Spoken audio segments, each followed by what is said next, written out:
Hi everybody, Cynthia here. I'm back with my annual 13 Haunted Projects of Halloween.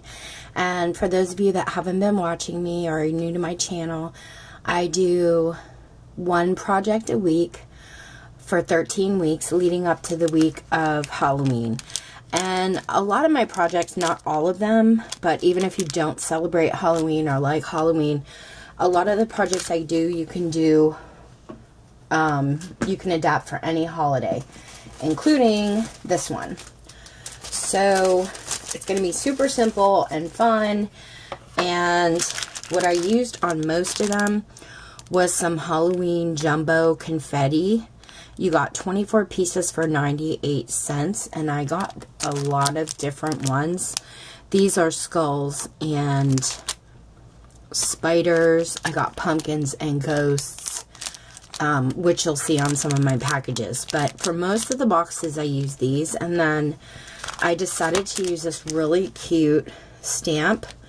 The girl here with the little trick-or-treat pail. And on all of my my bags, I used wishing you joyful frights and a bag full of delights. And this is called Joyful Frights from Darcy's Heart and Home. And I got this stamp set from Not Too Shabby Shop. And I will post a link below if you want to check out her store. I'm not sure if she has any of these in there right now, but that's where I got mine from. Just going to show you, I already bagged up a ton of them for my craft show. And I do have a craft show coming up in October. It's a holiday extravaganza. And we sell Halloween, Thanksgiving, Hanukkah, Christmas. We do home decor, jewelry, all kinds of stuff. But I'm just going to get out a few different patterns so you guys can see how some of them turned out. Okay. So these are the ones that I've already packaged up with the little girl on them. And I used some seam binding. And you get 2 in a package. And then these are the ones that I used with the Halloween confetti. Let me see if I can find a spider one, so you guys can see the different confetti. Oh, here's some with a spider on the top, and then there's a pumpkin, and that's the same thing there. And there's pumpkins and ghosts. So these are the treat bags. I mean, they kind of feel like a box because you make them with nice cardstock, but this is how she turned out outside the bag. Ain't she cute? And it's 1 inch wide. It ends up being 4.5 inches tall, 3 inches wide. Super simple to make. And what I used, the paper pad that I used was this Trick or Treat paper pad. I had 2 of these in my stash, and I was thinking, what could I make? I'm really trying to get through my paper pads this year, guys. I really want to use the stuff that I have here before I go out and buy new stuff. So I was thinking, what kind of bag could I create with this treat bag, treat box kind of thing? And if you cut it right, you end up getting 2 bags out of 1 sheet of cardstock. Okay? Which all you have to do, and this is what you're going to need. You're going to need 1 sheet that measures 8.5 by 5.5. So because this measures 8.5 by 11, you're going to put it in your cutter this way, and you're going to cut it at 5.5, and then you'll end up having 2 pieces. Sorry, I'm pulling these out. You'll end up having 2 pieces of this size.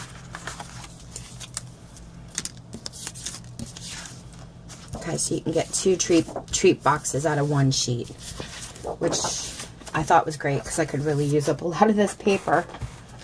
But okay, so you're going to start with 1 sheet that measures 8.5 by 5.5. And get out your scoreboard. And you're going to line it up at the 8.5 inch mark. And you're going to score it at 1 inch, 4 inches, 5 inches, and then again at 8. Now this is the part you want to be careful with. If you have a pattern on yours like mine, you're going to want to line it up so that your pattern faces this way, and you're going to score at 1 inch. Because you want the 1 inch score mark on the bottom of the paper here to be on the bottom of your pattern, because when you fold it up, this is going to be the bottom of our box. So you want to make sure you're careful when scoring your paper what way your pattern lays. Okay, so you're going to fold up all your score lines.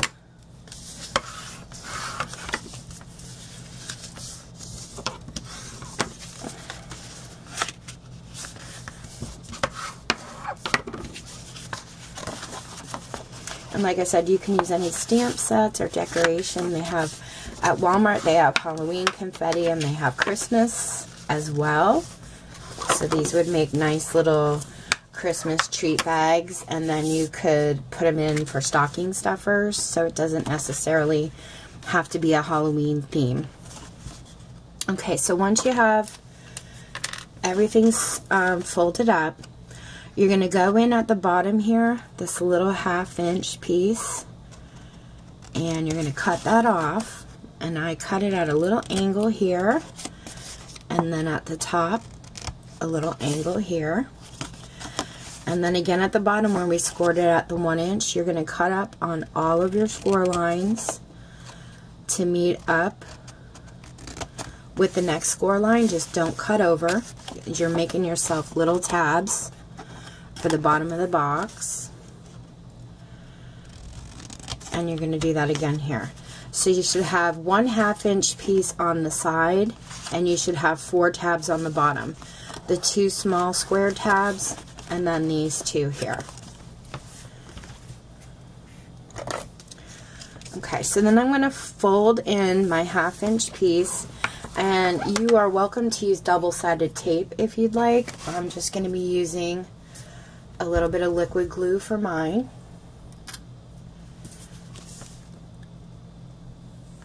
Get some liquid glue on that tab, and then all you have to do is fold your paper over. And then press it down nice and firm. And then you're going to open up your box, and on the bottom here you're going to fold in these 2 tabs. Fold this one down and this one over. But before you fold it over, you want to add some liquid glue or double-sided tape, like I said, personal preference, to the bottom. And then just close up that box. You want to pinch the 2 sides about 1.5 inches down, so it looks like that on the side. And then I took my hole punch and I punched 2 holes at the top there, because that's where we're going to put our ribbon. But before I do that, I did already put foam tape on the back of my images that I'm using. But then I also cut this grass piece here for the bottom, and this measures 3 inches by 3 3/4 inches. So 3 by 3/4. And then all you have to do is just cut yourself some little triangle pieces. Kind of like when you go to cut, if you ever made Frankenstein hair for like the Frankie box. Okay. And you just want to go in. Of course, now I didn't cut those right, and I got to go in and pull those things out.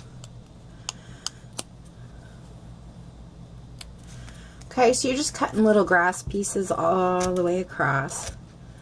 And you don't have to do this, but this is how I did mine, because I wanted it to look like my pumpkin was sitting, or my ghost was like standing on the grass, or floating over the grass, I should say.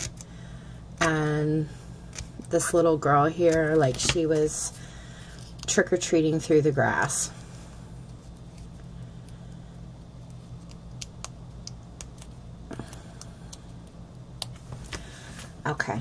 And then all I'm going to do is just add some liquid glue to this back piece. And we're going to pop that on.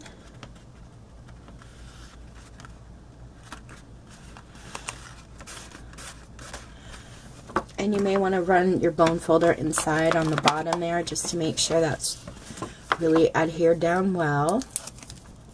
And then just put her on.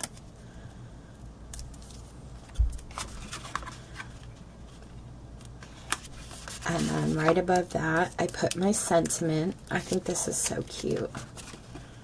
Wishing you joyful frights in a bag full of delights. And then I'm just going to use some seam binding, which I think I had a little piece cut here already.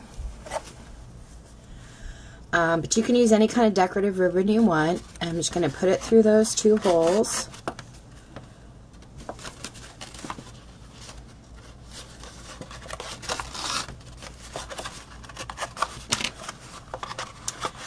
And then make a bow.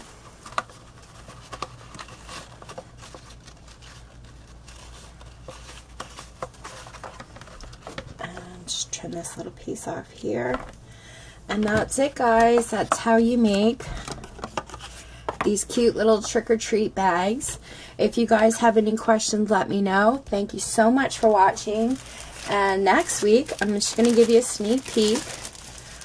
I'm going to teach you guys how I make these really cool pumpkin embellishments. Alright, so stay tuned. Thank you guys so much for watching. Take care and happy crafting.